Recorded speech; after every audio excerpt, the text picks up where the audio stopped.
వచ్చారండి. అదే బాగుందండి. బానే ఉందిరా.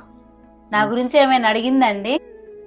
ఆ, అడిగానని చెప్పమందిరా. నిజంగా? ఆ, అమ్మయ్య, కొంచెం కోపం తగ్గిందన్నమాట. ఆ, ఆమె కూడా తగ్గిపోయింది. ఏంటి? ఆ, కోపం కూడా తగ్గిపోయింది. సరే గాని పిల్లల ఫీజు కట్టారా? కట్టా. కూర్చోండి, అన్నం పెడతా. కారంతోనేగా. కారంతోనేంటండి? అక్కడ అమ్మ కారంతోటే తింటుంది. నీకు అసలు బుద్ధి ఉందా? అలాంటప్పుడు అత్తయ్యకి ఇవ్వచ్చుగా డబ్బులు. పిల్లల ఫీజు తర్వాత కట్టుకునే వాళ్ళంగా.